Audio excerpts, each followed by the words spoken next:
Sports TV, man. That's my dude. I rolls with him. You heard what the man said. It's Flight Sports TV.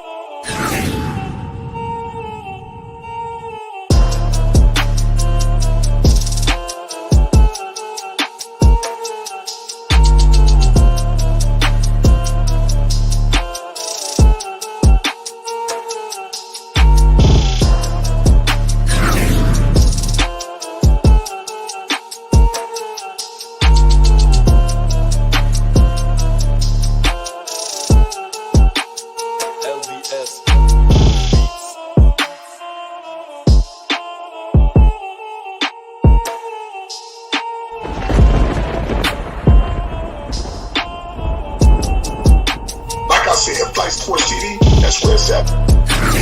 Flight Sports TV.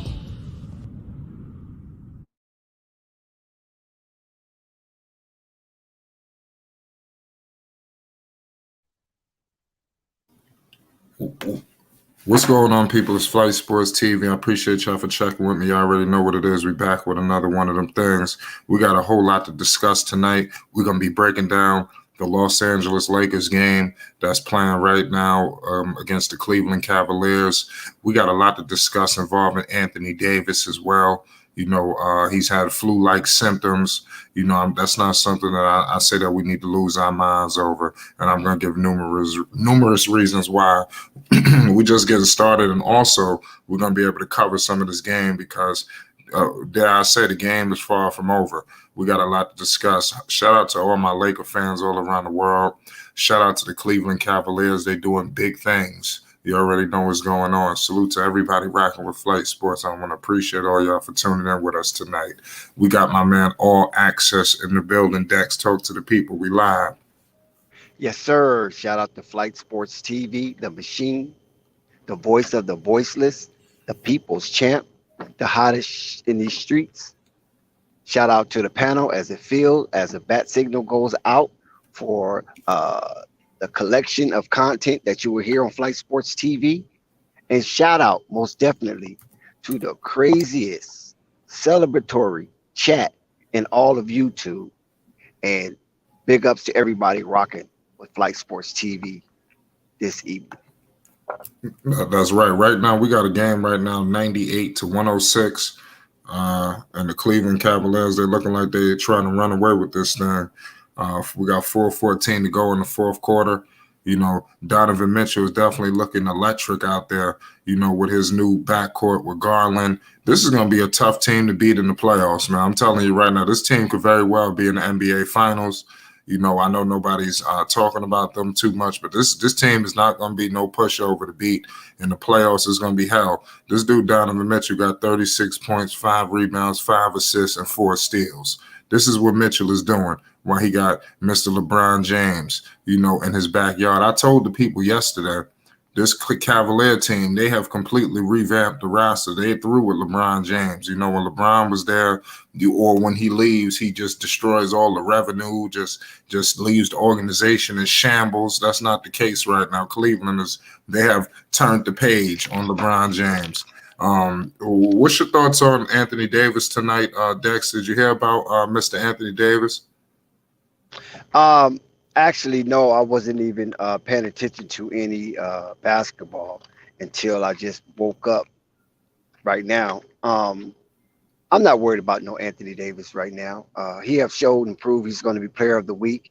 And hell, we all get sick. I mean, you know what I mean? We're human. I mean, these ain't robots out there. So, you know, these type of things come and go. And as the Lakers continue to turn the ball over, it's ridiculous. But nevertheless, Cleveland is playing on a high right now, and I don't really see them as no threat to the Eastern Conference, because this is just a one game. I mean, people get a little excited over one game, and yeah, they're playing the Lakers, they're playing at home, the fans are excited. We have seen Cleveland lose to lesser competition, so we got to pump our brakes on all this hype on the Cleveland Cavaliers. Yeah.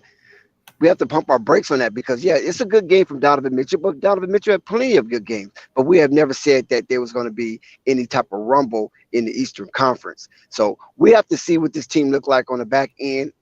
That's where you really measure the the competition and the caliber that they will be in, because on the back end of the season, everything is locked in. Right now, things are not locked in. So it could be some shambles and it could be some surgeons. And it all depends on what moves the GMs and front office make during the trade deadline. So I'm not really sold on anybody just yet, except the Boston Celtics. That's the only team I'm really sold on, because they're playing so well and they're not all the way healthy. So just imagine when they get all of their pieces back, they're going to be a frightful face to see in the second half of the season. But everybody else is still kind of finding themselves, and they're going up and down roller coaster rides. So on that fact right there, I'm not sold on anybody just yet except Boston. And right now, Boston, to me, have a seat reserved in the Eastern Conference Finals. Yeah, the Boston Celtics look good. They sitting at the top of the standings right now, but it seems like it's just they jockeying for position, and the Milwaukee Bucks are right behind them. If they're going to meet up in the second round, that's going to be deadly. I think everybody's going to be looking forward to that matchup in the second round between those two teams. I think they're going to stand pat. All of these teams are going to jockey for position and stand pat and continue to be there. But it's unfortunate what happened to Mr. Anthony Davis tonight. He only played 8 minutes. He had flu-like symptoms. I was expecting another virtuoso from Mr. Anthony Davis, putting up over, upwards of 30 plus, but that didn't seem to be the case. But I mean, it is what it is at the end of the day. I mean, well, I seen on Nico Savage page. Shout out Nico. He put up the numbers of Anthony Davis in recent games, but he didn't put up the 50-point game, because I guess that game hadn't come to a conclusion just yet. But he did denote that Anthony Davis was in a 50-point mode. Yeah. And I saw those stats and I was very impressed, because I didn't even know those stats were that impressive. And like I said, if Anthony Davis don't get Player of the Week, it's a sham. The NBA is fixed, and the NBA needs to revoke its license. I agree with you. We're on a commercial break right now. Donovan Mitchell put up 41 himself. You got the Denver Nuggets playing next, and that's a team that a lot of people were keeping their eyes on. Shout out Basil and your Denver Nuggets. They got Luka Doncic. I think Luka, one of your favorite players too. So I see him shooting around in all Jordan paraphernalia. So we all know what this guy Luka Doncic could do. This dude is the truth and a half. Let's see what happens. They also said some comments. Who was it? Jason Kidd made some comments. It's kind of weird. It was hard for me to dissect what he was saying. He said pretty much that his usage rate is so high. Hold on, wait a second. The Lakers just quit.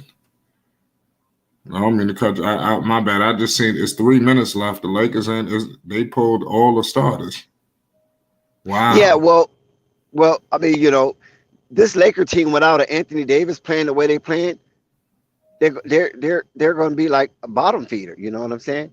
Because LeBron can't muster up the energy to thrust the Lakers into high competitiveness. He can't do that anymore. Yeah, so I mean, this is a far gone conclusion. Without Anthony Davis, the Lakers go nowhere, and that's game to game. It was like a little over 3 minutes, 4 minutes. They was only down 13, and they pulled everybody else. The Cavs still got their starters in. I even think the Cavaliers were shocked at the Lakers making that move. They might as well clear their bench. They still got Garland, everybody, and they got Juan Cassano Anderson, pardon me. And then you got all these other bench players that's out there for the Lakers. I mean, I guess they need some run. But it is what it is. Jessica says, I enjoyed the last date. Hope the next two be the same. I'm trying to figure out what date is that. Man, Donovan Mitchell was fouled at the three-point line. You got dudes fouling. That's what the Lakers. These are bad habits that are being caused right now by members of the Los Angeles Lakers. The younger crop. You can't foul Donovan Mitchell. But they got to pull their starters out, Cleveland. I hope they pull their starters out and don't try to run them all game. Or I figure, is there something going on with that? Oh, Nuggets and Pels. Okay. That would be a good series if they would somehow face off. How your New Orleans Pelicans, like we stated before, they looking good. Look where they at. They can get that number 1 seed. They keep going. They almost beat Phoenix. You look at our West. I mean, it's wild. Look at the Sacramento, 13-9. Shout out to the Sacramento Kings, top 5 in the West. That ain't easy. Donovan Mitchell just put the Cavaliers up 15 with 2 minutes to go, and they still got their starters on the bench. What is Bickerstaff doing?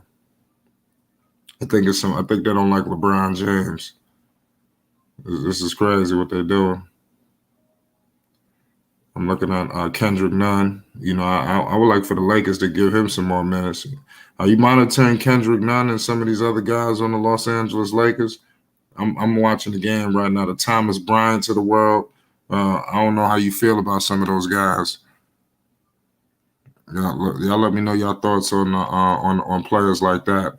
Are you high on them? Are you low on them? What?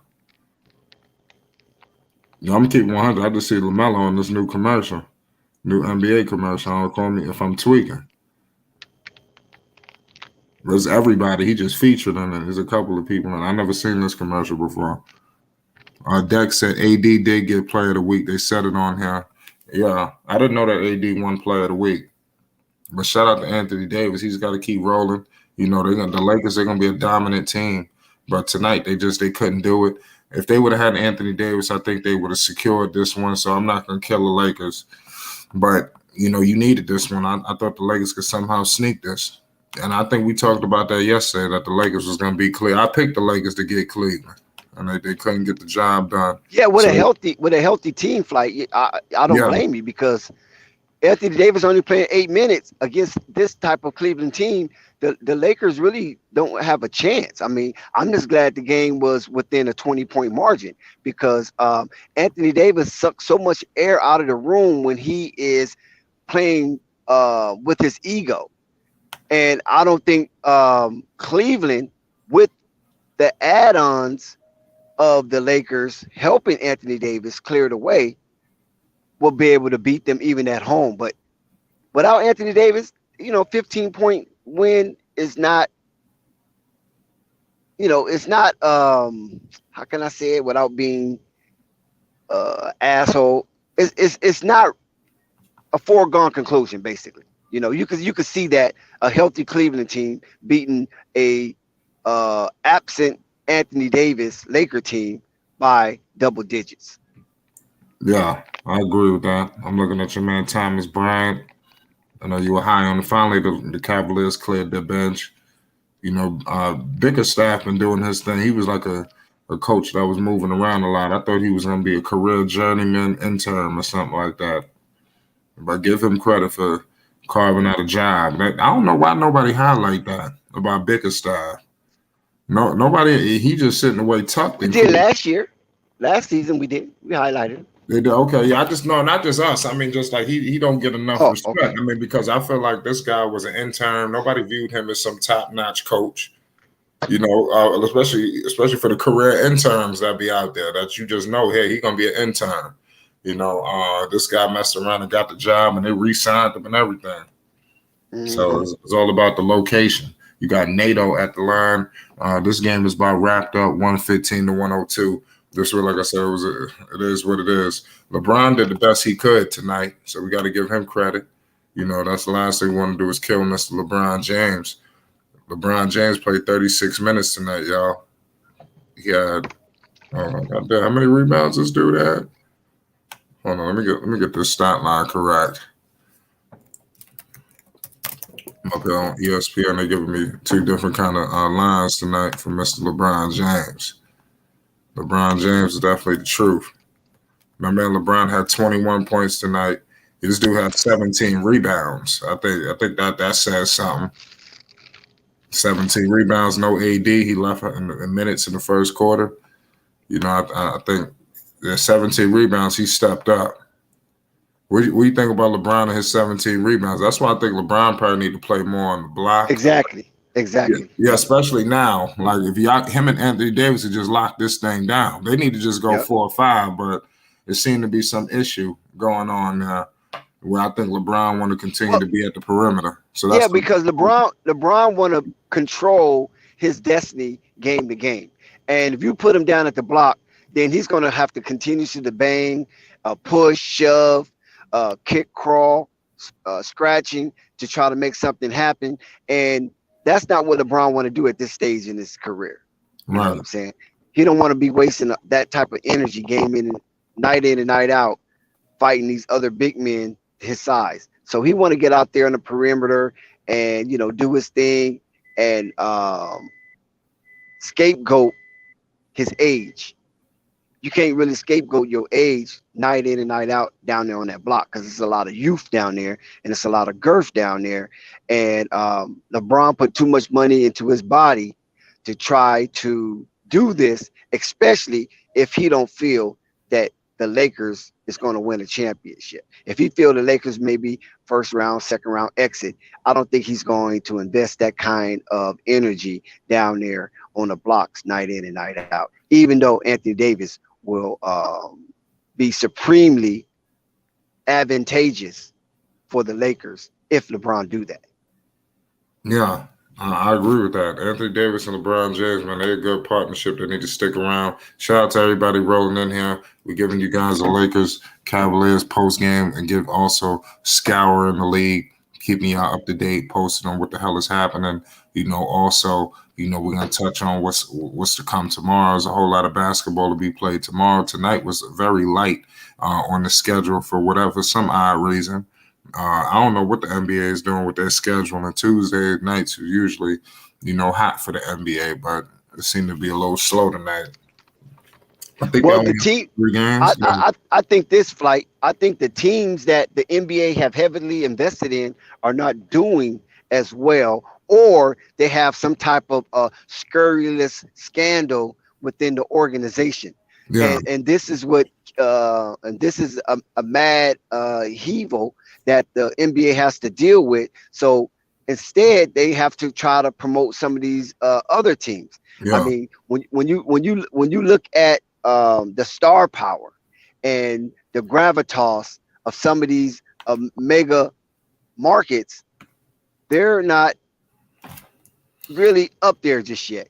Even Golden State. I mean, when you look at Golden State, yes, Curry is doing well, but it's just something missing there with the Golden State.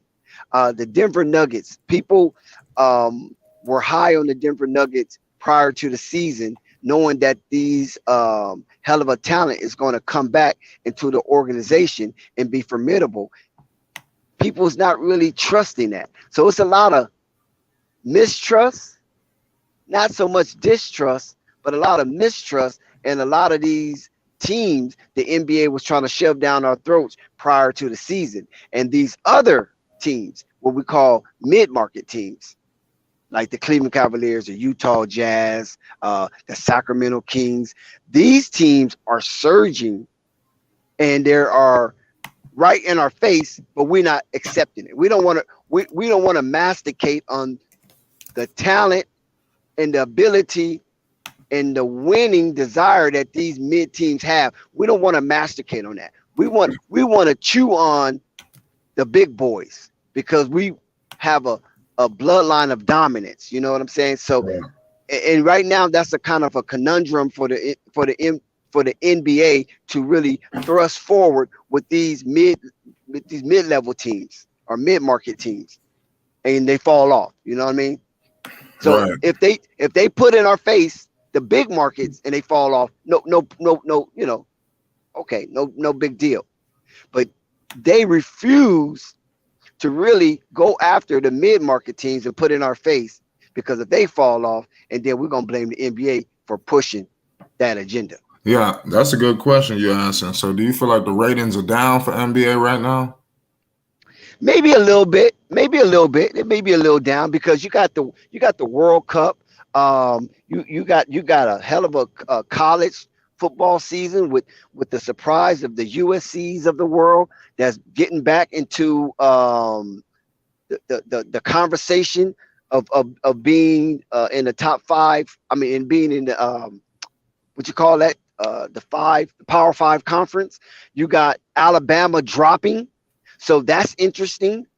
So you got the South Mega King Alabama dropping out of the playoff situation. You had USC surging, so USC bringing the whole West Coast, even though they lost and they're not in it anymore. But that run brought in the whole West Coast. So now people put a lot of attention back on college football, right? You had the Jackson State hysteria going on, and then you have the NFL with the Dallas Cowboys. See, when the Dallas Cowboys is winning, and at one time the Giants were winning, that's going to suck all the air out the room. If you got Dallas and the Giants winning, and Philadelphia is the best team in football, I mean, come on, you feel me? So it's a lot of interest have been drawn away from the NBA to some extent because some of these mega markets is not doing so well. You're right. Or they had got off the slow starts, and like we got a lot of stars injured. You know, people, it's crazy what's going on. You know, it's wild. You're right about that. The NBA, it is what it is, and they're very sporadic with their scheduling. So I would guess tomorrow night everybody's gonna be playing since they damn near gave everybody off. It was only 3 games tonight. The Detroit Pistons beat the Miami Heat in Miami. Like with that, what the hell's going on with Miami? And they lost that game at home to Detroit. They must have overlooked Detroit. Well, yeah, a lot of times that's called a sleeper. Yeah. That's called a sleeper game. Bogdanovich put up 31. Bagley, 4. Stewart had 11. Burks came off the bench with 18. Sadiq Bey had 14. Corey Joseph with 11. Cade Cunningham didn't even play. We're not hearing much about Cade Cunningham this season. He's been injured. So you're right about that. And Ivy was out there. He played 10 points. You know, they probably, who knows? It could be a method to their madness. Shout out Basil. Shout out. We appreciate you, and also shout out Isaiah Curry in the chat.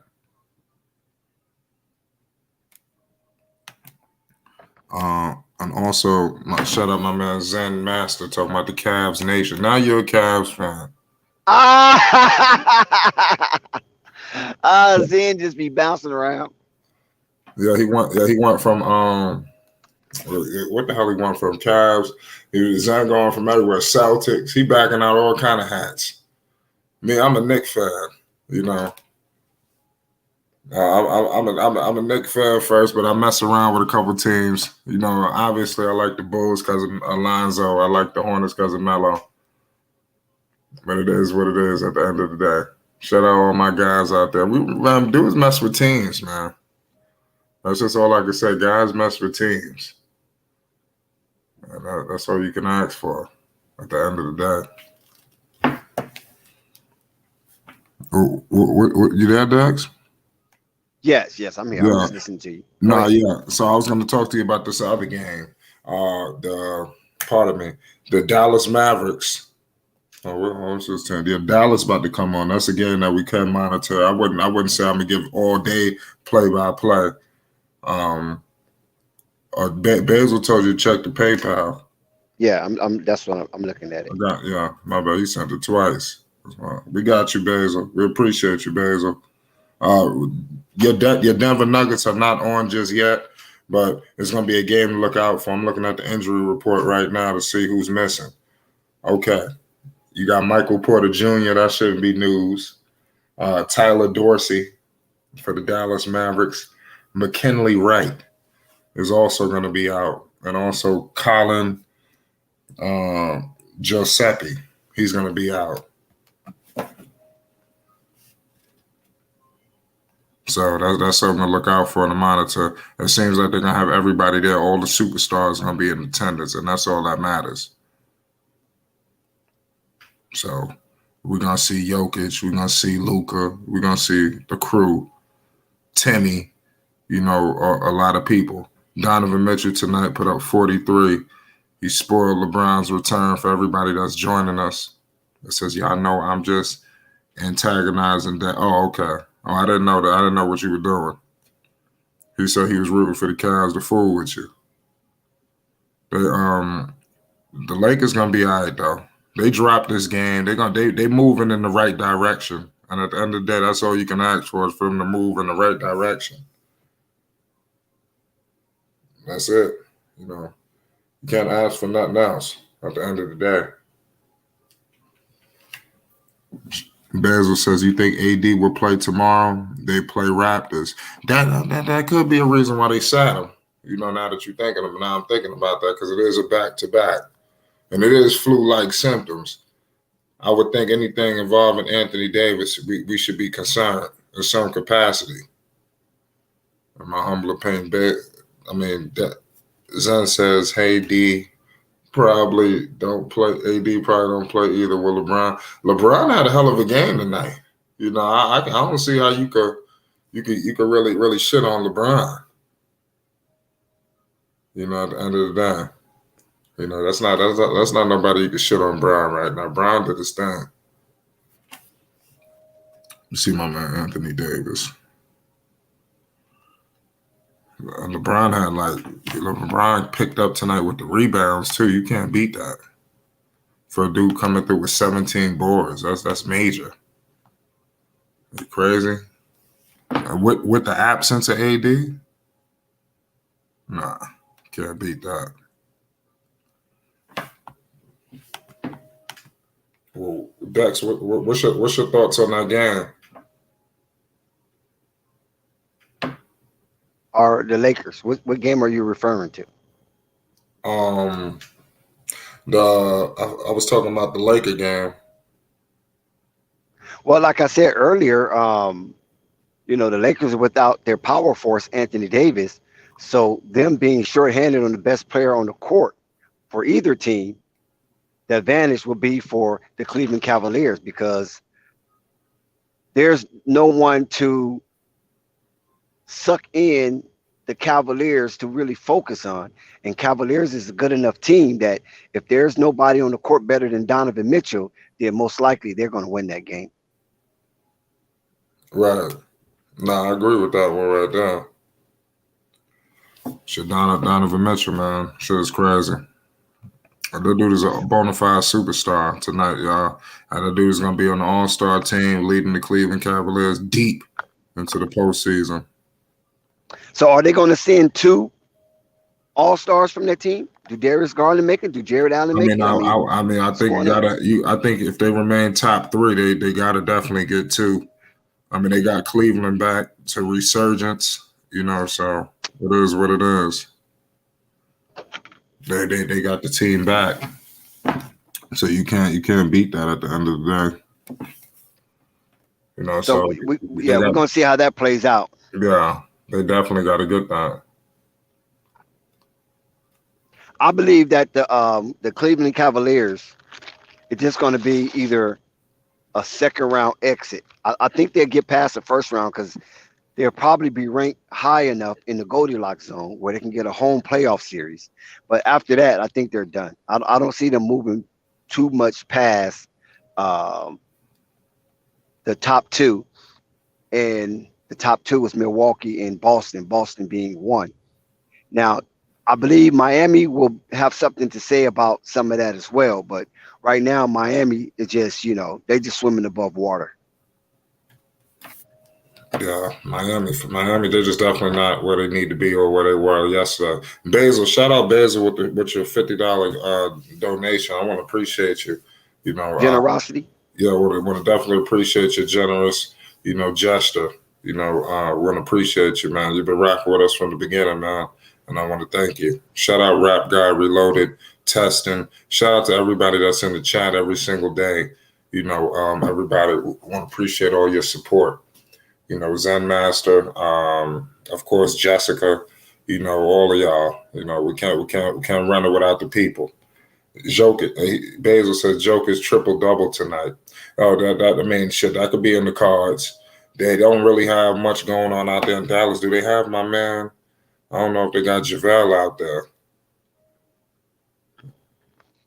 Yeah, if JaVale is out there, y'all still got JaVale. But what I was going with this is crazy that this all is coming back full circles. I mentioned this earlier in the show and I got sidetracked. I heard this guy, Jason Kidd, mention something about Luka Doncic's usage rate. He says something like, "Oh, his usage rate is high, and this, that, and the third. So I don't see how he's going to be able to play like that. I don't know if he running the usage rate. I don't know if he's employing them to make a move or something like that. I don't know what that was all about." Where Jason Kidd was coming out advocating that his usage rate is so high, he's not going to be able to play like this the whole season. I don't know what I guess he was employing the organization to make a move. If they're not going to trade for a second All-Star alongside of him, they should at least get a competent backup. That's why I think they should have probably kept Brunson, but I guess that price tag was going to be crazy. Yeah, they couldn't hold him. Yeah. They wasn't going to retain Brunson for somebody throwing out $100 million. I mean, that's Dallas barely want to play Luka, so they're not going to pay us a second-tier player that much money. You got to remember, Mark Cuban is a businessman. He's a Shark Tank guy, so he knows value. And losing Bronson did somewhat devalue the Dallas Mavericks, but at the same time, he wasn't going to overvalue Bronson at the expense of the Dallas Mavericks, because I don't think Bronson in a Dallas Maverick uniform will take him over the top, even though they made the Western Conference Finals. And that's because the Phoenix Suns just imploded on themselves. And I don't see that happening this year. Yeah, it's all good. I mean, you're right about this. There's a lot of things that could go wild. So Rap Guy says JaVale is done. He's still 7-something. So I mean, you don't need much from him. All you need is you just be out there like a statue. I mean, that's all I can really say. It is what it is at the end of the day. But that Dallas game is going to be intriguing, to say the least. Y'all let me know any other topics that y'all may want to discuss too, or any teams. Like I said, there wasn't many games tonight, but you do have the Denver Nuggets facing off against the Dallas Mavericks. That's pretty much just tipped off. We'll give you some sights and sounds throughout, but let me know if there's any other teams that we want to talk about. Obviously the Blazers, they're doing that thing. They need to continue to step it up. They sitting at the bottom of the conference, not at the very bottom, but they in the mix, so they're going to have teams like the Lakers to battle out with, and things of that nature. They're sitting at 7th right now. I think Utah is going to continue to slip. Let me see what the standings look like now after everything that shook out. Because you got the Lakers. Let me see what's the Lakers record. Are they 10-12 now? I'm trying to get a good look at the Lakers. I think they 10-13. They 3 games. Yeah, I'm about to say with that game. Yeah, I might be looking at a previous yesterday's standings, or they didn't. Yeah, they 10-13, and the Cavaliers have improved to 16-9. So LeBron, like I stated before, the people that's joining us, LeBron had a double-double tonight. He almost had more rebounds than points. This dude had more. Oh, wait a second. This dude had more. He always have a disrespectful stat line. I think he was trying to have more rebounds than everybody's points. This dude, Thomas Bryant, had 19 points tonight, y'all. Give this dude some credit. He stepped up tonight. Russell Westbrook was 16. This dude, he's still trying to get that triple-double, 3-3. It's sad what's going on with Westbrook. I hope he get it together, man. Dennis Schroeder has 16 points. Lonnie Walker has 7. And it sucked that Anthony Davis could not get going, because Anthony Davis was definitely a key catalyst in the situation. Basil, we sucked this season. Who's your team? Miami? You from Miami? Rap God? I ain't gonna lie, we got so many chat legends. I don't even know where y'all from. Like Rap God Reload. I hope one day y'all get on the panel one day. All y'all chat legends. There's a lot of chat legends that be all over the place. Been around for years. Rap Guy say he from Miami. I want Pat Riley to blow it up ASAP. He got a lot of money invested down there. He done paid a couple of people. I tell you what, they need to go ahead and trade Bam to Sacramento. Let me tell you, don't watch out for Bam to Sacramento. Remember I told y'all that. And you see what's going on in Sacramento. Centers be going out of style. They might could put who there's a lot of people that fit that Miami culture out there. But what they're gonna have to give up for Bam is the question. Because if anybody don't know, De'Aaron Fox and Malik Monk, they and Bam all played in Kentucky together. So don't rule the fact out, and they got unfinished business. So don't rule the fact. So you go Flight. So you're gonna put William Gabriel in there also? Well, no, I just think that I'm just talking about the prominent fit. I know. Listen, if a trade entertained, listen, we're gonna move you to Sacramento. You think Bam gonna be upset? You know that Hell move yeah. to Sacramento is intriguing. Have you ever been to Miami? No, I understand, but I mean it's different to be with your boys. I know you don't want to leave Miami. No, you can hang with your boys in the offseason. Wow. They got unfinished business back in Kentucky, man. They were supposed to win that. Well, they had a chance. They thought they was going to win the national championship. So they might as well reunite. Miami is looking like they're moving in a different direction. Outside of Butler, I don't see it. Butler was they building the team around a dude that can't shoot. I think Tyler Hero will go. Who? I think Tyler Hero will go before Bam Adebayo. Right, yeah, but they just paid him. They just paid him massive bucks. That don't matter. That's even better. Yeah, somebody said I'm on to something. I mentioned that before. Be on the lookout, man, for the Kings, man. Like I said, man, I was talking about them before. How much got to be paid? It sucks that they started succeeding, but I'm gonna keep it. I don't see Bam going up there. You don't. Well, it's just hypothesizing. I don't know the temperature in Miami, but he'll go to Boston before he go to. Yeah, he of course anybody love to have Bam. He'll probably go to Boston, and if Time Lord don't shape up, it could be a possibility on that trade because Boston have pieces to give. Right. Sacramento ain't got nothing to give no Miami. Right. So I mean, wishful thinking is cool. Yeah, I mean that's what I said. Just a thought process because I just see the upward trajectory out there in Sacramento. They're building the culture. I think now a lot more players may want to be more involved in that culture. No. Oh man, you make it seem like Sacramento somewhere. Yeah, you have to. You ain't been there. Oh, is that bad? All you do is milk cow manure. Oh, yeah, I ain't never been to Sacramento. Somebody got to let me and- know what and Sacramento Stack look Smoke. like. I know Zen done been to Sac Town. Let me know what's going on in there out there. He's a thinking it's epic. It's just a thought. I know some people think that what I'm saying I might be on to something. Listen, they might not even have the assets. Who said thinking is epic? Oh, Chuck. Because they don't even have. I don't know. Who would they move to get a Bam? Hypothetically, if we just entertain. That's what I'm saying. Yeah, exactly. Davion Mitchell, he's gone. Who else? They don't. I don't think they got the assets. Oh, wait a minute. Yeah, they do. Murray. Who? Keegan Murray. You can get the deal done with him. Mitchell and Murray and something else to get this thing done. That's not enough. Shit. For Bam Adebayo, Keegan Murray. That's two solid young players. That defense. And Keegan Murray is a good player. I ain't gonna take that from Keegan Murray, but he ain't moving the needle with no Bam. Not Keegan Murray. Maybe a couple of years in the league. You betting on his development. He's not the guy who's to say this dude ain't the next, Caron Butler in his prime.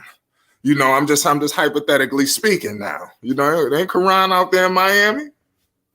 But they know, players upward trajectory. Don't make me pull out the Caron stats. Caron was a pro. He was an all-star. And he won the championship in Dallas. Yeah, he's from Racine, Wisconsin. Yeah, Caron Butler. He's from Racine, Wisconsin. I know people that know him. People forget about Caron Butler. Jameson and Arena. That team, that was a super team, but they just didn't win. So there was a lot of super teams people don't know about. Well, I don't know. I don't think Davion Mitchell and Keegan Murray is enough to pry Bam Adebayo out of Miami. You're right. Yeah, especially Miami. They look like they're shrewd operators. They're gonna move him for the best deal possible. Right. They're not gonna move you to where you want to be acquiesce to you. Not Bam. You gotta get something for him. It's got to be a bang for Bam. I'm trying to think they ain't got the pieces. Because they don't. I don't know. Are you gonna give up Sabonis? When you want to pair him with Sabonis? I think the Celtics might make a move for Bam. That's what I believe in the future. I just see it. I would want to pair Bam with Sabonis. That's an awkward pairing. I mean, well, what's the name now to shoot though? Who, Sabonis. Sabonis? Yeah, Sabonis could shoot. They're gonna have to pay Sabonis. He on a contract year too. That's why they playing this good. You know, a lot of people is looking to get paid, but I know that that Sabonis trying to get paid for sure. So it's gonna be interesting to see. Yeah, that's gonna be something else. Do you think Sabonis worth the money? At one point I did, but now I'm not too sure. I'm not too sure on Sabonis right now. I don't know if he maxed out in Indiana, because I don't. His name is not coming into my head like it was when he was in Indiana. Maybe because Darion Fox is there. Yeah, I like Darren Fox. The sad part is Fox could have been on the move, but it's good that he's not. You know, but he could have been on his way out the door too, Fox, because his name was heavily moved around the trade rumors, but somehow down the line, he was able to get rid of that. So give this dude major credit for not for those trade rumors. Rap guy says Dirk had a legendary playoff run in 2011. Oh, that's facts. I remember that one. It was crazy because that 06, because he had lost to Miami the first time. It was a lot of bad blood. You know, and it's crazy how he beat them. I don't think it mattered who the hell was going to be there. He wasn't going to lose to Miami. Maybe if it was another team, he probably would have. I don't know, but you better thank JJ Barea. Dirk was possessed that series. Like he wasn't losing to the Heat. It was like he lost already to them years back. You know, with Shaq and them, and they almost had. They went up 2-0 on Miami. They were supposed to win that with I forgot this guy's name, and he needed another job too. I forgot his name. Damn. What, the coach? Yeah, Avery Johnson. Avery Johnson was a good coach. I'm trying to figure out why the hell he can't get a job. They got this dude coaching in nowhere. You know, he had a good year. He went to the finals. You know, as a player, he won a championship as a player. He went to the finals with Dallas. Brooklyn, he was competitive. You know, they wasn't. You know, they was built wrong. The team was built all messed up. That's why they didn't. They was built through money. You know, and just bravado in Brooklyn and that Barclays Center, you know, originally. So it just didn't work out well for him. But Avery Johnson definitely deserved to be a head coach because he proved it, man. Dallas, Dirk Nowitzki, that was an epic year when he beat the Miami Heat with LeBron James. And LeBron just fumbled the bag that year. People thought it was over. But don't forget, JJ Barea was a very instrumental piece. Yes, there was another dude too. Deshaun Stevenson. There was a lot of pieces that was big on that team. Yeah. It wasn't just Dirk. Jason Terry. Yeah, Jason. Terry. Yeah, Terry was playing like all-star. I'm trying to think who else was on that team. They had a team. Was it Howard out there, or that was after Josh Howard? I can't remember if Josh Howard. That's crazy what happened to Josh Howard. This dude was an all-star. You know, I don't think he was an all-star player. He was just having a hell of a year. And the Dallas was like undefeated, so they just threw him on the team. But I don't know if he was an all-star talent. They did have Jason Kidd start. That was like probably the last year Jason Kidd was in his prime. Like he still had a little bit of. But those who stood out was like JJ Barea and Jason Terry. Kidd was hitting all the threes too. Kidd was walking into the threes. Right. I remember that series. That was Sean Marion. Somebody said Sean Marion. I'll have to look back at that squad. But Dirk was definitely pivotal, man, with that step back and all his moves. And he was definitely an animal and an assassin out there. So you got to give this dude major credit. You know, right now you got the Denver Nuggets. Like I stated before, it's 13-14 right now. They are 1 point up over Dallas with 6:38 to go. So there's definitely some games to monitor right now. You know, so y'all stay tuned. Let me know y'all picks tonight on who y'all got in that game between those two teams. So there's no misconfusion later on this evening or tomorrow when we get the verdict on this game, because we're going to definitely need a verdict on this game. I got Dallas, man. I think they're going to keep the gravy train rolling. I think Denver, you know, it is what it is. Rap guy said JJ Barea in the finals outscored LeBron. Damn.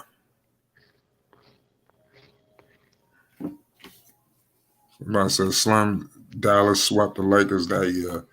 Yep, sure did. What you mean? Oh, I do remember that shit. And they had Bynum, Kobe, and all of them. I do remember that. Yeah, that was the end of the Lakers era. Didn't Bynum take his jersey off at the end of that one? Yeah, because remember he knocked JJ Barea to the ground and he kicked him out. Yeah. He just ripped his him out the game. That was the last game he played. They played, right? He played there, right? I'm not sure if that was the last game, but I know that it was a very epic moment. Yeah, when y'all got swept, that was wild. Y'all still had some peace. I'm trying to figure out what seed y'all was too. I think I was a bottom seed. Yo, the Lakers were like around the time with Kobe. He was having like seventh, maybe a seventh seed, or they was entertaining them getting a seventh seed and playing the Spurs. I remember this is when Kobe's last years or whatever. Everybody envisioned like the Lakers, if they get a bottom seed, they could beat one of the top teams. It's like that shit was crazy. So many years that was being entertained. The Lakers might be a 7 seed or something like that, and they saying they're gonna beat the 2 seed or some crazy stuff like that. But I mean, it is what it is. The Lakers, they're just a historic franchise, man. You know, they're gonna be around for a long time. But I do remember that you taking it back. That I remember I was watching that right in my living room. You know, I remember when Bynum took his shirt off. I remember when he was traded to Philadelphia. That was a highway robbery. You know how they got Dwight Howard. How all that even got done was just a heist. You know, and that's crazy how the NBA never investigated. They basically traded damaged goods. Bynum was never played for Philly. That trade, I'm surprised that trade didn't get investigated.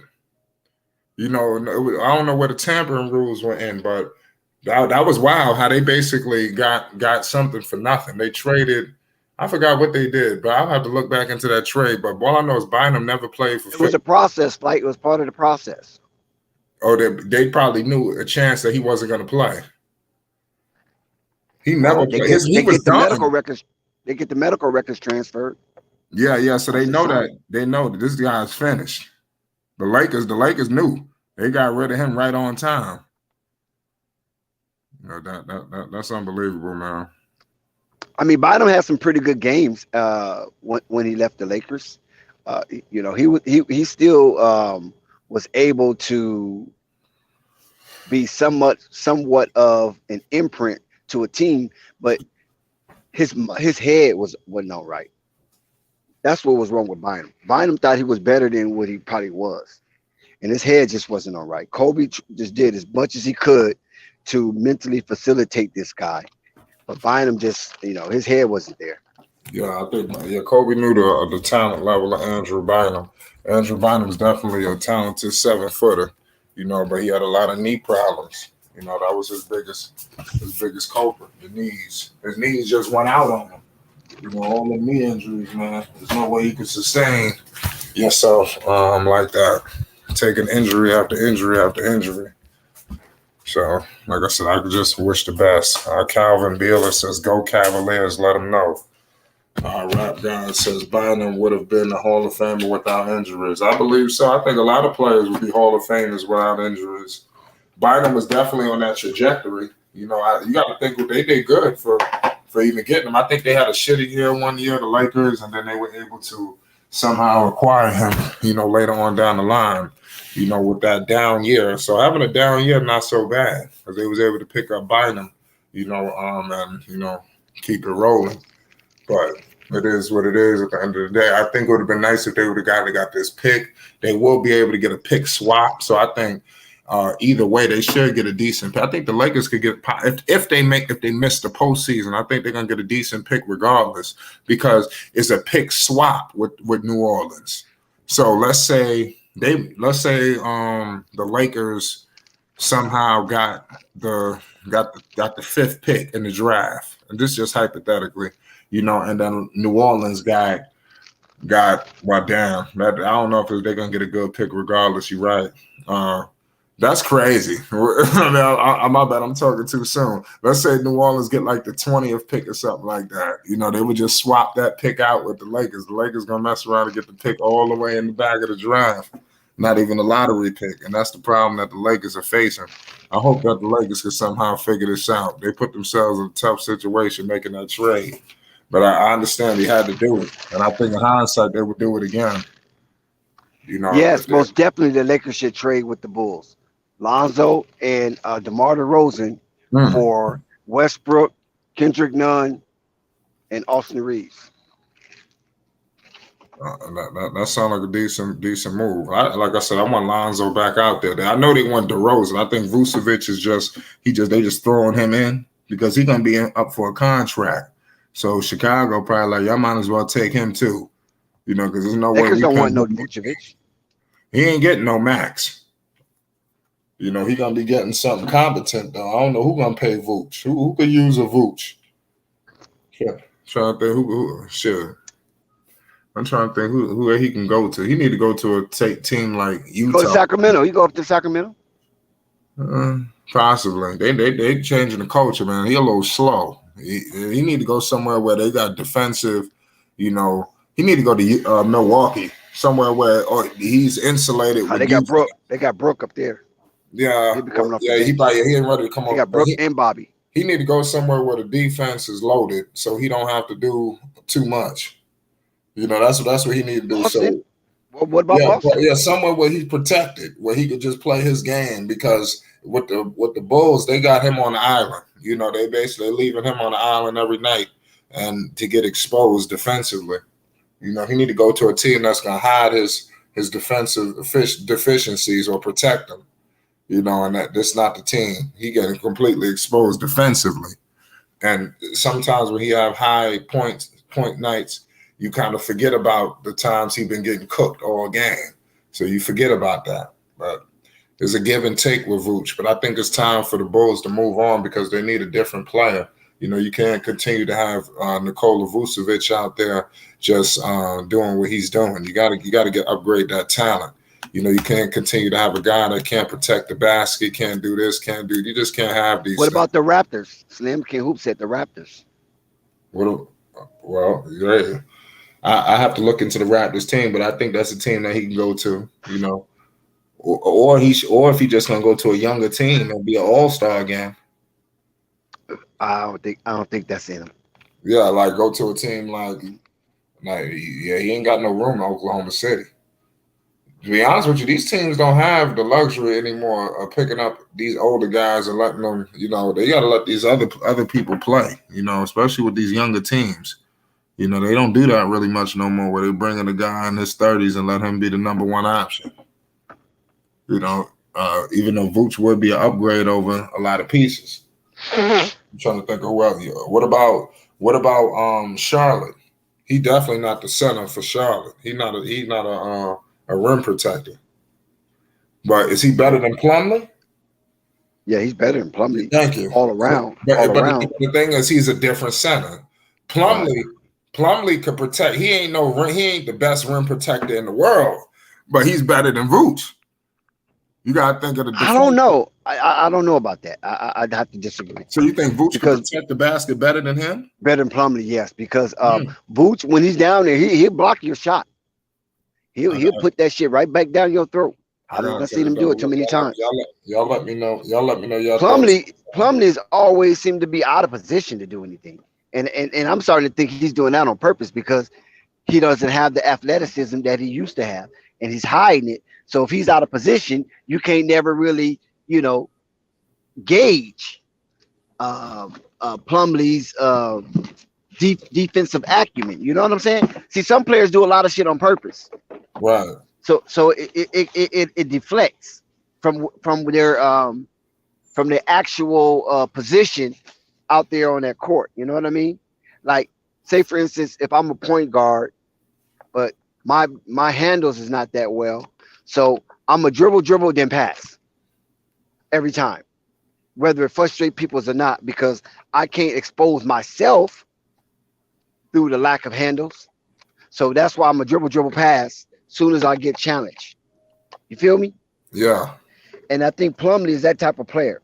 He moves around, he runs around the court, acting like he's doing something, but he's really not. All he is out of position because he really can't compete with these young phenoms out there on that court. So when you look at the tape, it always shows that he's out of position, but it never shows that he's really given a contrite effort to defend the basket. You understand where I'm coming from? Right, I understand. Yeah, and they do that on purpose because, like you say, it's a business. So he's out there making business decisions, not playing man-to-man, mano-on-mano defense. So that's why he runs around bumping into people, out of position all the time, and things of that nature. And so when it really comes down to it, you can't really gauge if he's really good or he's not, or if it's just an IQ problem. If it's an IQ problem with his height and somewhat athleticism and his speed on the court, Plumlee can always be looked at as a project waiting to explore his potential. You feel me? And that's how the head games they play out there. Because there's no way Plumlee should be playing the way he's playing on that team. I mean, come on, Charlotte. There's no way you should be scrambling like like a chicken without your head on that team. And you said that's for Charlotte? Yeah, I'm talking about Plumlee. You talking about Plumlee? Yeah, the way Plumlee plays, he shouldn't be playing like this on Charlotte. Not that team. So how should he be playing? He should be playing like they want him to play. Guard the middle, get your fouls, let people know it's not safe to come down that lane with impunity. That's how he should be playing, but he doesn't. You see Plumlee out there on a freaking guard, on a forward in the mid-range area or the elbow, or you'll see him out there on the arc challenging a three-point shot. What are you doing, man? Oh, you saying you rotating? Is that what you're doing? You rotating? Really? That shit is crazy, man. Yeah, it's despicable, to be honest with you. You're right. It hurts my head to even talk about Charlotte. Yeah, I mean, I guess Melo's injury they might as well throw the towel in, though, in my humble opinion. I think this the year. If you're going to drop the year, drop this one. Because look at the writing on the wall. I don't think Melo is going to be rushed back. I don't even know if they even talking about his return, or how serious they letting on with this. But this going to be crazy with LaMelo Ball. Well, the situation with LaMelo is more that LaMelo just want to play basketball. He don't care about the politics. He just want to ball and ball hard, and whatever the results are, he's willing to live with them. But the organization is on some other kick. Yeah. So all he can do is shrug his shoulders. Or you think the organization is playing? Like they tanking quietly? I won't say they're tanking. I won't say they're tanking. I'm saying they really don't care. Whatever the outcome of the season is, the outcome of the season. I don't think Michael Jordan is in the tanking business. I don't think that's part of his DNA. You feel me? It's just that whatever these guys can do. Whatever they can't do, so be it. And so LaMelo's over there injured, shrugging his shoulders. I don't even know if Cody Martin is back because I haven't seen no Charlotte basketball in a long time. Yeah, me neither. And he's probably shrugging his shoulders too, like, well, whatever. I mean, look at what's happening in Greensboro. You have some DMPs. Bryce McGowan, Mark Williams. I mean, how they're DMP in Greensboro? So I'm trying to figure that out myself. Yeah, that is true. They're supposed to be up there getting minutes. At least in Greensboro, if you don't get the minutes in Charlotte, at least in Greensboro, you should get the minutes. You should never be a DMP. Those guys should never be a DMP. Yeah. So you got Kobe. You got all these other players just out there just winging the ball. And the last game I saw, Jalen Crutcher, I think he had 28, but he only had like 4 assists. And you the point guard? Is that what they making down there? Yeah, Jalen Crutcher. I ain't gonna say he trash. No, they forcing Jalen Crutcher on us. They're giving Jalen Crutcher a lot, right? Yeah, that's not his game. Yeah, that's not his game. They forcing it. Shoot. Don't worry about nobody else. Just shoot. Try to get your numbers up so we can justify putting you on the main roster. Right. You think they want to put him on the main roster? They want to do something with him. I know Yeah, that is Camp true. is really high on him. Yeah, he looked like he trusts him. I thought that's what, but I ain't gonna lie. Jello was. I mean, from as of late, it's been better. So let's just see what happens. Let me while we talking about Jello, because that's a schedule that I need to monitor more, a little bit better. You know, when I'm looking up that upcoming schedule for Greensboro, the situation with Greensboro is you never really know when they going when the good game is gonna be. Uh, the Jello, that's crazy. Jello, Greensboro played today. It was on ESPN Plus too. I wish I would have known. Let me see. Let me see if Jello got any minutes. I think Jello got 10 minutes. Okay, yeah, I didn't see this game tonight. Yeah, them other guys was winging that ball, man. Yeah, Kobe Simons and all them guys. Leangelo, he didn't score though. Mm-mm. How many minutes Jello got? Yeah, don't. It's giving me a bad count on the minutes. It's saying 94. I know No, I down. think he played 10. I think he played 10 minutes. Yeah, I'm trying to look at his shots. Uh, I'm looking at everything. His 3-point attempts. He shot a 3, shot a 2. He was a -4 on the plus minus. That's what people. I don't really care for those numbers. You know. Yeah, Jello didn't get. He didn't get the minutes that we would have liked. They played the 9:05 Raptors tonight. Their next game is on the 11th. So Wow, the 11th? that's what I seen. Let me get a better look at. I think that's a little wild. Yeah, their next game is on the 11th. I think that might be the last game. I think. Well, I'm not sure. I don't think that's the last game. That game they playing against Capital City. I don't know if that's Washington or what. I'm trying to see their schedule. I'm trying to get a good look at their Greensboro Swarm. I don't think that's not the last game. I made a mistake. They got another game after that against Maine. Again at Long Island Nets. That's crazy. Jello gonna be in Long Island at the Nassau Coliseum. Maybe we can get my man to go to the game. That's what Belief said he was going to be, right? Yeah.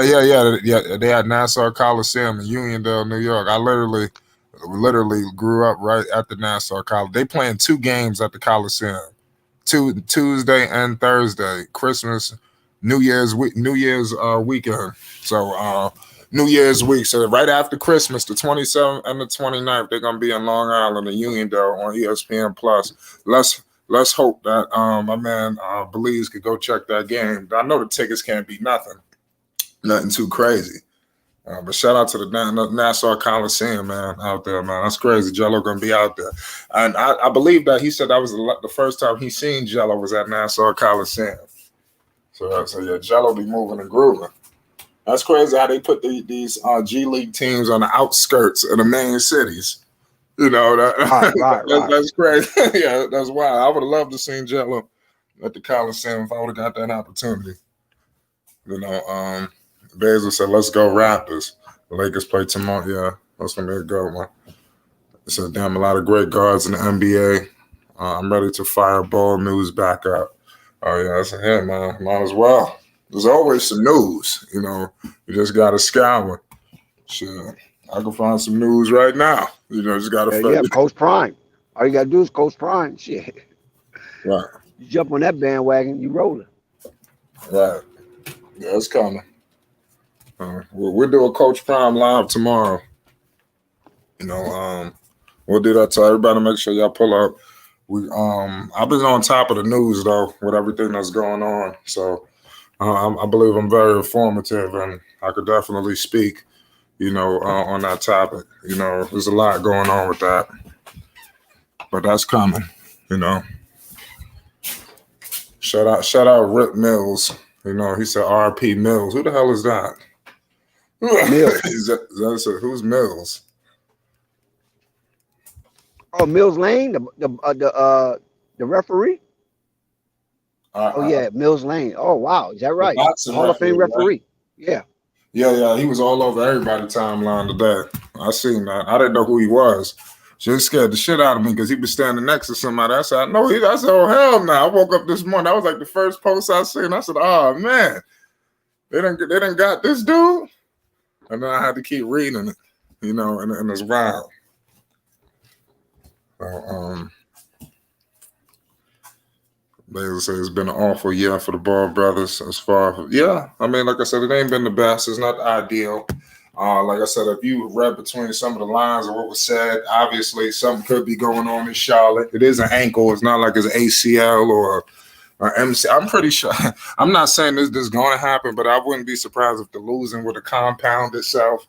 If they were to somehow go to Melo, or something. They may never say it, that this happened, but the best bet is for Charlotte to let a season go, and just try to get Wembanyama or a top pick. Even if it's not Wembanyama, you could be potentially bringing in your next All-Star. That's something to think about. Just drop this season and bring in your next All-Star. So it is what it is. Y'all be on the lookout for that. Basil said, Zen says, yeah, he was great on Celebrity Boxing Match. Yeah, that's facts. They said, I love Mills Lane. Why? I mean, boxing rap Zen. Okay. Yeah. Shout out my man Basil Carpenter Jr. So big rap guy said he depressed. Wow.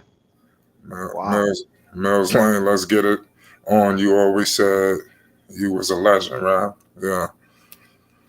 Well, Yeah, Mills Lane, and Richard Steele, they were two of the most finer referees in boxing because they was cut from a cloth that you had to knock out the champ. They're gonna give the champ every benefit of the doubt, and they're gonna give fighters every benefit of the doubt. Richard Steele did make one mistake, I believe, in his boxing career versus Meldrick Taylor versus Cesar Chavez, Julio Chavez. I think that's the only mistake that I believe that Richard Steele made. But I don't remember any boxing goof that Mills Lane ever made.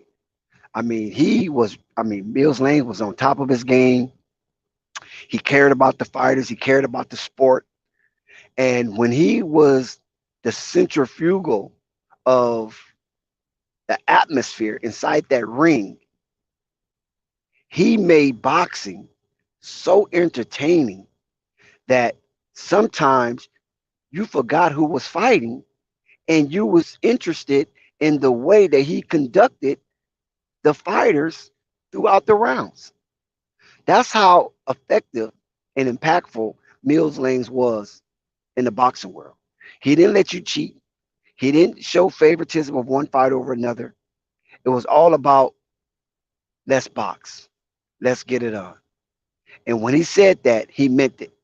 And if you was in the ring playing fighter, which you can't play fighter, you have to be a fighter. You can't play fighter. Then he'll let you get punished for coming in there disrespecting the sport. R.I.P. to Mills Lane, and may his soul be accepted in the best place available. Yeah, most definitely, man. We're gonna definitely peace be upon this guy, man. It's unfortunate, it's tragic. Everybody, there's a lot going on. They usually say this time of year, on the way out. So hug your people close, man. It's the middle of the holiday season, man. We should be celebrating, enjoying ourselves, having fun. So hopefully we can find some of that during this time period with all this nonsense going on, So we'll be all right. Hopefully everybody having a good holiday season out there, man. We got New Year's coming around the corner.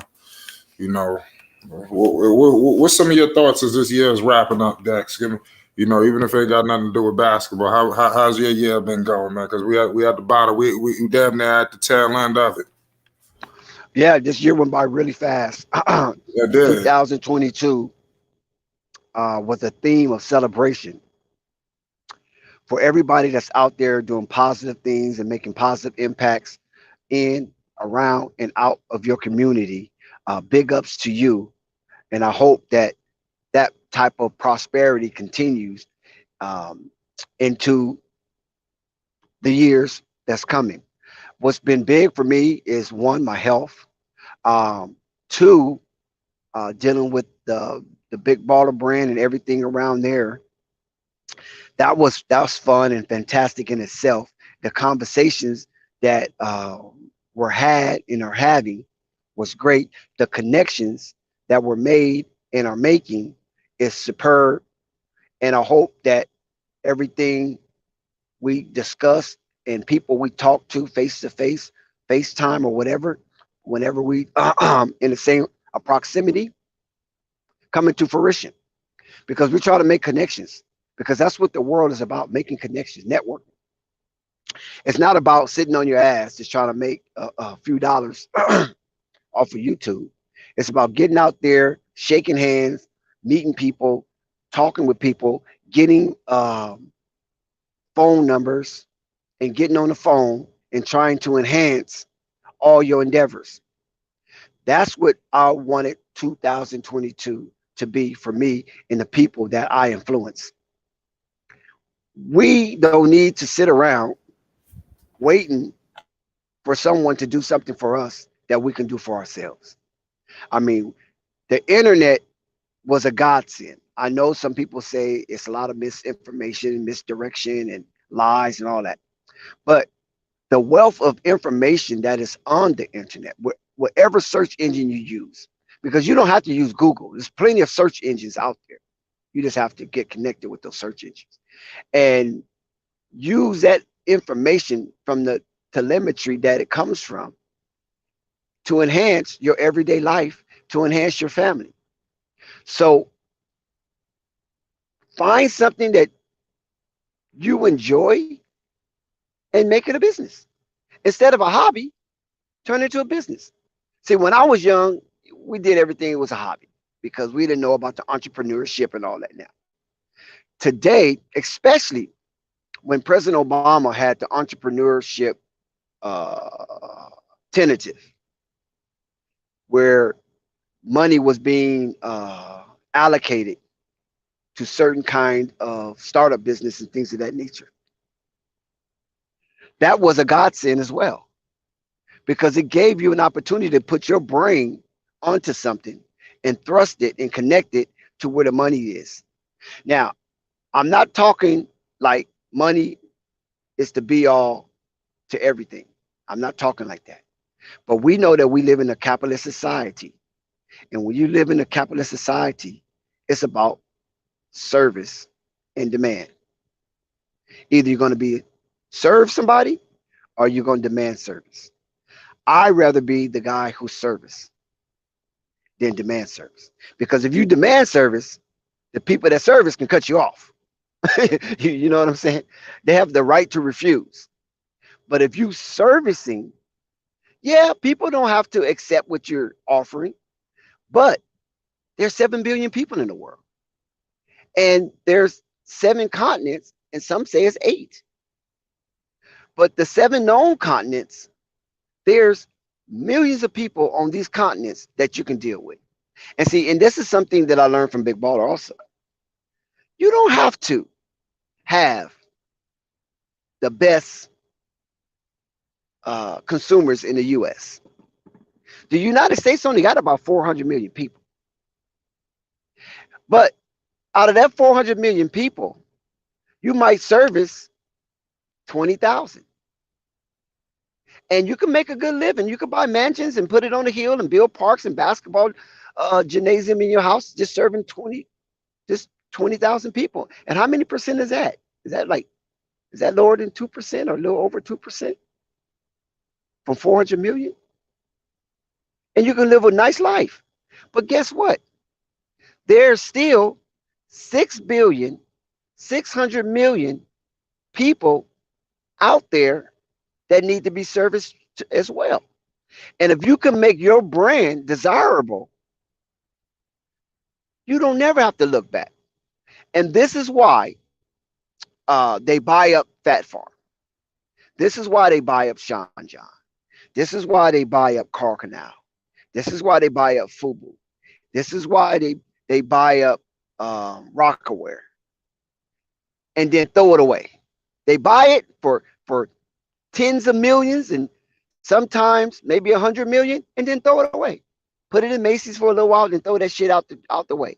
It's because there's a lot of money in clothing and fashion because that's one of the three essentials. Is that correct?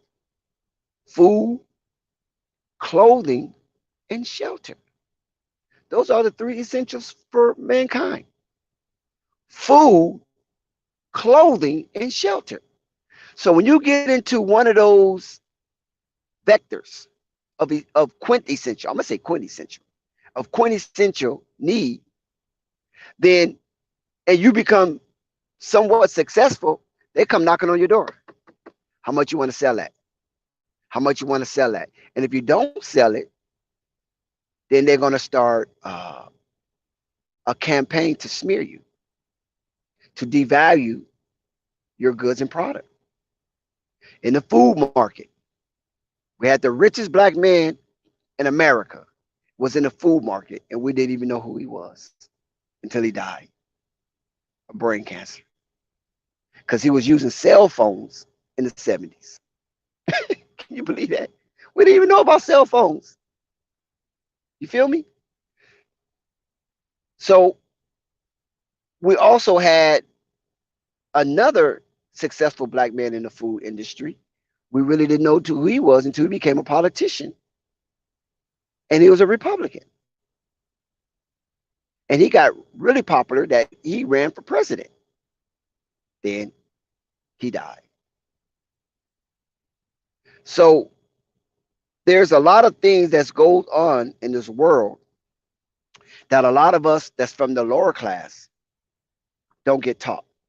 But some of us break through because our brain are so geniuses that we break through based on our IQ into having a better life for ourselves. And then once we break through to a certain degree, as you can see, certain people that's in the media, if you don't play the game right, then they're going to take it from you. So only thing I can say is this right here. 2022 is coming to an end, and 2023 is being birthed as we speak. We only have a few days before the New Year's comes. And what 2023 is going to be for you, you have to ask yourself this. Now, if you're 15 and above, you still have an opportunity to become wealthy because you having young men and women of all shades of color bringing into existence their dreams. And some of their dreams they're bringing into existence is the things that we need.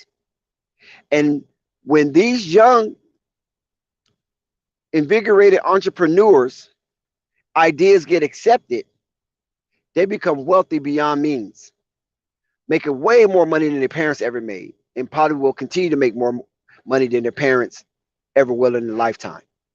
And these are from 15-year-olds on up to 50-year-olds, bringing in new ideas. Some of them don't get accepted right now because some of them might be out of due season or before it's time, but some of them are. So I challenge all of us on Flight Sports TV. If you got something that you want to bring into existence, bring it. Bring it. You can't fail unless you try. And it's no bad omen on you if you try. But don't let those great ideas die in your head or just float off into oblivion because you might be afraid or embarrassed or not being willful enough to overcome distractions and impediments that's in your path to bring forth that idea.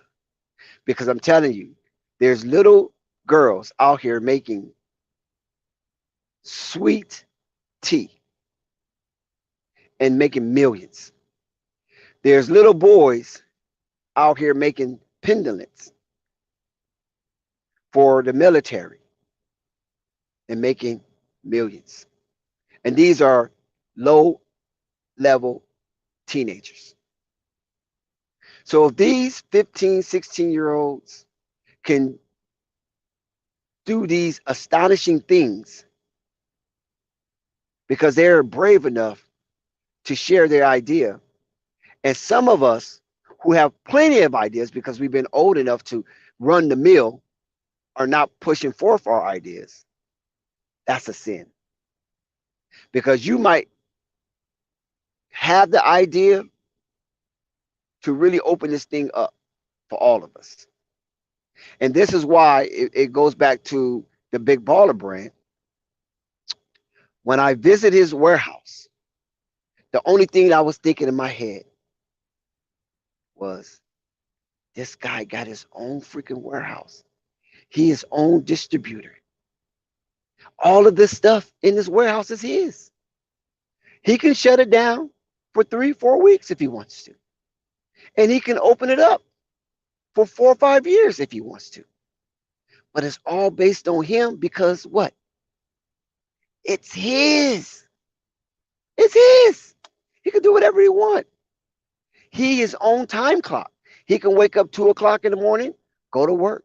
He can wake up 4 o'clock in the afternoon, go to work, because he owns his reality when it comes to his business. He don't have to say, he don't have to wait on the phone call. Hey man, you coming to work or what? Hey man, if you don't be here by this time, you're fired. That stress is not up on his shoulders. And he still provides for whom he needs to provide for, to who he needs to provide for. And to me, I think it's fascinating that I can meet a black man with the cachet of LeVar Ball, who owns a warehouse, who distribute his own goods, who also have a website. Now, some of us have websites. Now, I have websites too, but I don't own a warehouse. I have to pay for people to press my shit. I have to pay people to distribute my shit. You understand what I'm saying? I also have a job. And on the job, Dex, what's up? Are you there? Is the product good? Can you check this? Can you travel here? Can you go there? Can you try to solicit this business over here? Can we do that? Can you close a deal? You understand what I'm saying? Because that's my employment.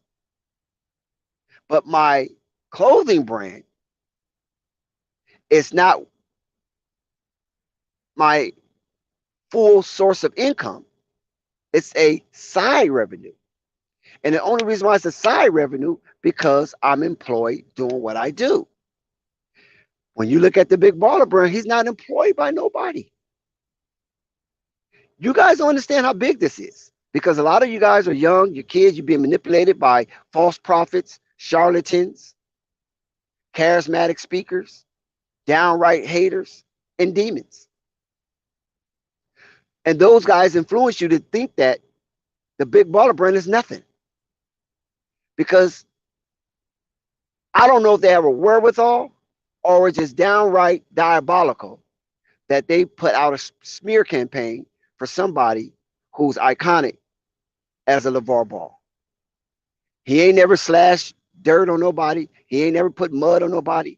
The only thing I heard him say, if you don't like my boys, I don't like you.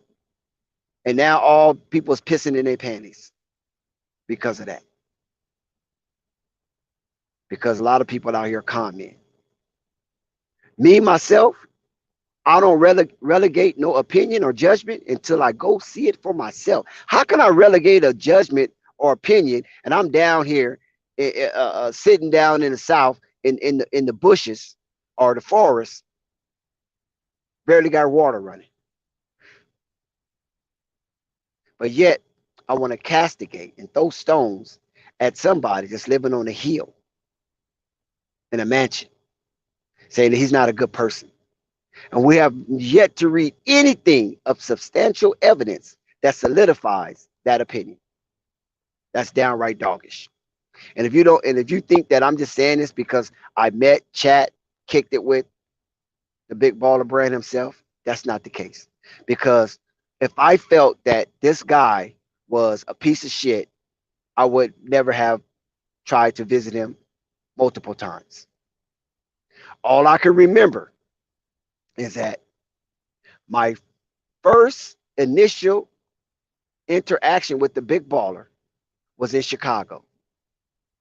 And the way that man treated me and the way that man interacted with me and engaged with me, you wouldn't even know that his name was LeVar Ball. But what you would have known is that he was a decent man who appreciate people who like the things that he liked, and that's basketball. And I was one of those ones who liked the things that he liked, which is basketball. And this is not a promotion for Big Baller Brand because I don't have anything to gain from promoting Big Baller Brand. I appreciate what he gave me. I love the jacket. Oh my God, that jacket fits right on my body, so swell. The material is so excellent. I'm talking about the ZO2 jacket. I'm not talking about the Big Baller Brand jacket for $900. I ain't talking about that jacket, Big Baller Brand Racing. I'm talking about the gift that I received from this man. He didn't have to give me anything. I didn't ask for anything. I didn't go out there in sackcloth and ash with a hat in my hand, soliciting anything. I went out there to support, and by me supporting, I was gifted. And I appreciate that. He didn't have to give me no tour or talk about anything. I appreciate that. He didn't have to come on Flight Sports TV live. Listen, he came on live. No tape, no edit. He came on live where he could be challenged, where he could be asked anything. He wanted to be on the panel. And a lot of people were scared too. I want to point that out, Dex. I don't think I didn't peep that once he got off the camera, all of the trolls got in the chat. The numbers were up, and they were watching, and once he got off, then they came in and talking. So I noticed that, they deliberately waited till he was removed off the camera to start talking. The link was there too, Dex. Go ahead. Yeah, and he showed his appreciation for the channel. And I remember telling people, I said, he'll probably peep in from time to time. I've been told that. And people are like, oh, Dex, you capping. He ain't watching this channel. You've seen the stuff that was in the chat back in those days. But he finally got on live and he said some things people bring, some of his associates show him things. And sometimes he just would jump on just to see and just start laughing and have a good time. So we gave you the patriarch of the Big Baller Brand live on the panel as if you was kicking it with the homie. You follow what I'm saying? It was nothing prescribed. It was nothing directed. It was just right there for you. If you wanted to hit him up, that was your time to hit him up. He was just engaging like he's on the panel. You could have challenged anything that you want to challenge. You could have asked him whatever because Flight Sports don't restrict anything because he was there. It wasn't like it was a interview. It wasn't an interview. He was chopping it up. He was kicking it. That's what we say. He was kicking it. On Cali, we say we kicking it. You know what I'm saying? And that's what he was. He went back to not a shielded LeVar. Think about this. He didn't shield himself. He didn't come with a pre-described self-defense mechanism. He came open because he felt comfortable. Even though he know we have some trolls from time to time, even though we know we have some detractors from time to time, he still came so invited and open that he was just having a freelance conversation without any hindrance or fear of I got you moment. Did you hear that? No hindrance or fear of I got you moment. because we wasn't set up for that, and he knew we wasn't set up for that, and he trusted Flight Sports TV to be live on the panel, not as a celebrity, but just as one of the homies kicking it as a panelist, giving his opinions, answering a few questions, just a straight kick it, talk back to each other. Nice dialogue, conversation. If you want to debate, he was there for the debate. He was for the smoke. He would have violated something. Yeah, he was there for the smoke because he wanted to get on. So it wasn't like that he's running. So, we're coming to a close. We're coming into a new dispensation of 2023. And listen, I want to dedicate 2023 to longevity and prosperity. Like last year, I'm gonna say last year, 2022 was a year celebration. Let 2023 be a year of prosperity and longevity, because we need to start working on our health better. I know a lot of us are still young, and you think that you're invincible, but if you can do better, do better. If you know better, then show what you know. What is it that a man knows better but refuses to do better? That's self-sabotage. So if you go to the grocery store and you see water, one say alkaline, one just say spring water, please buy the alkaline water for the kids, for you, the wifey, your girl, or whoever that you live with, mom, grandma. Buy the alkaline water. Yes, it's a little more, and it's a reason why it's a little more. So if you want to drink just one inkling of tap water, then buy the other water that's regular. But if you want to drink the best water available within your reach, drink that alkaline water. Unless you're going to buy that $5,000 water system, and I doubt if you do that. So just buy the alkaline water. If you see what that water comes punch, from underground? Well, this look it up when you get a chance on not Instagram, YouTube. Alkaline water, non-alkaline water. They explain it. No, I was talking about. No, you said the $5,000 water system. Oh yeah. That's what I was talking about. That's coming from underwater. It's a whole filtration system that's it's crazy. It's mad crazy. But right. I mean, it's the best you can get for now. Like if you drink that, you don't even need to use lotion. If you shower in that, you don't need lotion. And black folks, we get ashy coming out the shower. Yeah, we got to get some of those bottles over here, man. I don't know if they come in bottles like that.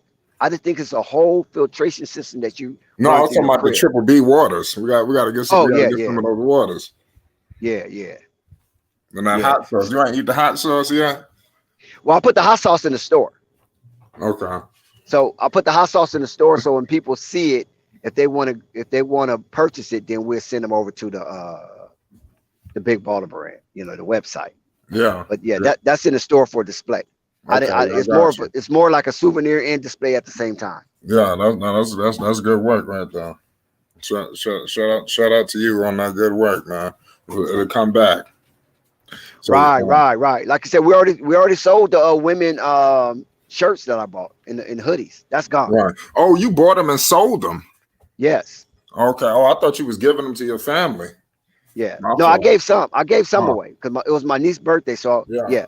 But a lot of stuff we wanted to put up there and try to make a profit off of it. You know what I'm saying?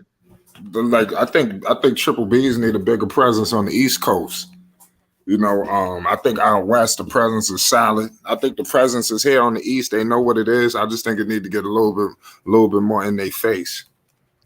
Well, they was making strides to that. When they was doing. Because he was doing pop-ups in New York. They was in New York. They did a pop-up in New York. Go ahead. Right. Yeah, he was on strides for that. I don't know what happened.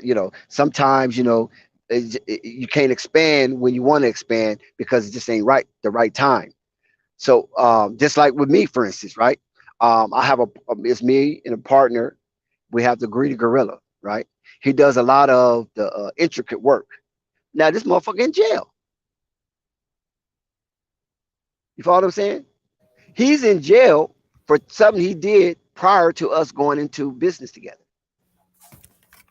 Wow. You feel me? Yeah. And he's not in jail for like doing anything crooked, like far as business wise. He's in jail because the little nigga was, you know, Right. he was out there in them streets. Right. And I'm trying to pull him off because he's a smart individual. He could have been a model. And like, dude, listen, you tall, you got a cool look. Let's get this thing going, be the face of it. Boom, we can work it from the background. You follow what I'm saying? And get you out of the situation. And we was doing mighty well. You know what I'm saying? We still don't, because we had a website. But by him being the face and him being young and he being a street dude, you follow what I'm saying? And his greedy gorilla, it pushes it more. Me, I'm too old. I ain't in that no more. You follow what I'm saying? Yeah. So by me being older and knowing what that brings, when you find somebody that has a brain and has a look that can push a product, then you put your money behind that. And so now you get him out the streets. You follow what I'm saying?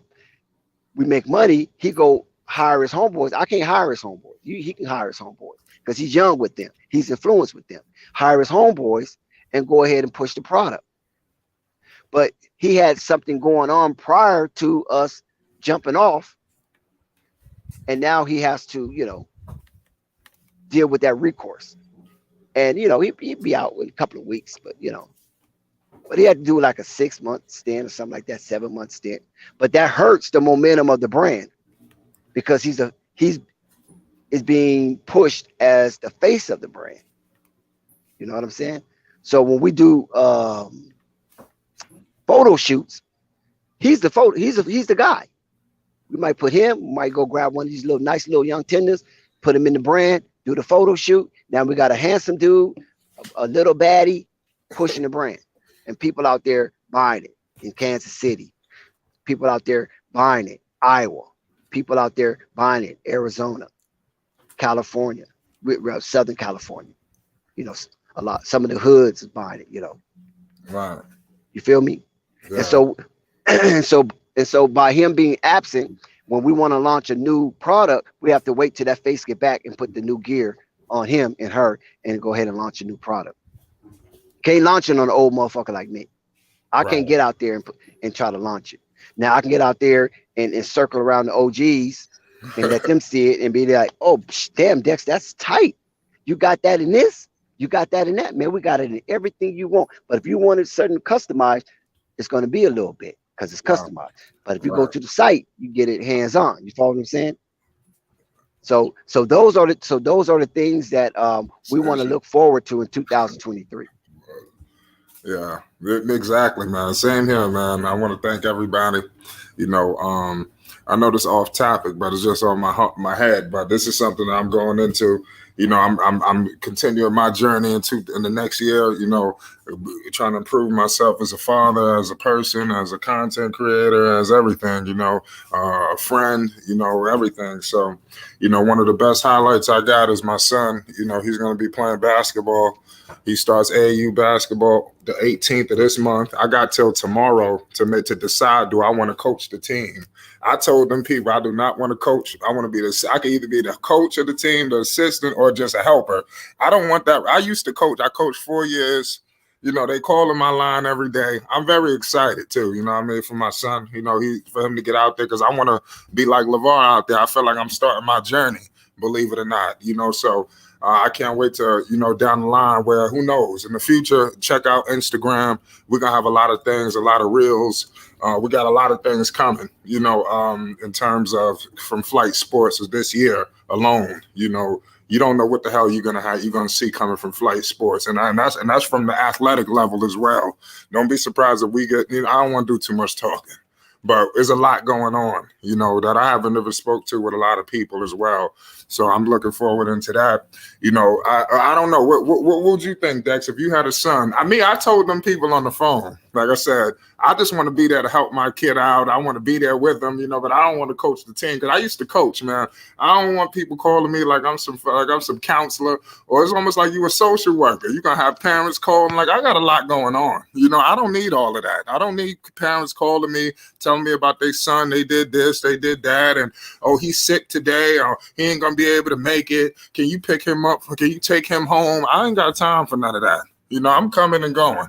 That's just how I feel. I want to limit my responsibilities, because as I continue to evolve and do and compound the stuff that we need here, and then as I'm continuing to grow in my personal life, that's like one of the things I'm trying to blend in, killing this stuff, killing my work, and then killing my personal life as well, and trying to balance everything, so everything doesn't get off track, but this is going to be a huge year coming from Flight Sports TV, man. I put my life on it. We're going to have a big year coming up, but we're not done yet, and we just know that 2023, there's going to be a lot of noise coming from Flight Sports TV. I put everything I love on it. You booked that. So I just want to point that out right now, man. But I want to talk about, youth basketball, man, for a second, because this is something that I'm getting into. I'm like, I want to be like LeVar, like I said before, right? I want to have my son up there. I want to do things like that, so I think I'm finally becoming, getting to that chance where I could do that, and I'm very excited, and like I said, I want to bring my other son along. I want to like I said, I tried to do it like LeVar, and I feel like the next evolution is coming, and I'm very excited. Well, if you want to do it like LeVar, then you're going to have to do some of those things that you don't want to do that you find uncomfortable. You have to be accountable, because you got to remember LeVar was training the kids as well as other kids. No, yeah, you're right. As long as I know I don't train him like as much as I should, but he dribbles. He's 4 years old, so he does dribble. So he's dribbling. Oh no, I'm not talking about that part. You mean that's like your son? Yeah. Oh, you talking about the other kids? Yeah, the other kids. Oh, yeah. You say you I want to be want like to talk LeVar. about that too. Yeah, that's another thing I want to get into. Of course, as he grows up and he goes into school, and I can't wait to meet all of the kids and stuff like that. That's why I feel kind of crazy, because I feel like I'm going to end up wanting to coach the whole goddamn team. I just want to make sure that my son is right. It's like I feel like if I coach the team, I can run everything through him, but I don't want to. It's so tough, man. It's so tough how I'm feeling, but I just don't want the responsibility. But you are right. I used to train kids. There's a lot that people don't know. I had a business before I did videos. I had cards, all kind of stuff. I used to train kids, but I'll do it for free for him. But I train kids. I did 3 hours, 3 days a week for like $50. It was $50 for 3 days a week. I had 7 kids at one time that I had on call. I coached for 4 years, 1 year as assistant, 3 years as a head coach. I never won a championship, but we was close. We lost the game before the championship game. So, like I said, I just let it go, because when I lose, I don't lose happily, so I can't continue to put myself through stress like that. But I do want to gather up those kids and be a positive influence, in their lives, and be just like LeVar. Like I said, I'm a hell of a talker, man. I could galvanize young kids. It's just, I know you're absolutely right, Dex. You got to get to that role, and I want to be that. I want to be a positive influence, for the next generation, coming up, and I'm going to do the best I can to do that.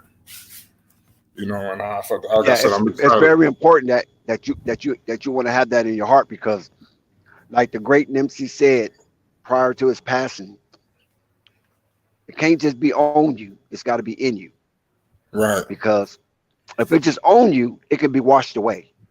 But if it's in you, it can never be impenetrable, because it's part of your core. And that's for anything that you do. You want to make sure it's in you, because there's going to be troubling times. There's going to be some difficult times. Right. And you have to weather the storm. And if it's on you, that storm can wash it off you and detour you on a different path. But if it's in you, that storm can't it can't penetrate you, because it's part of your core. And it's part of who you is, and it's part of your DNA, that you will fight tooth and nail to make sure that it's protected. So that's why it separates the success from the non-success, basically on that principle.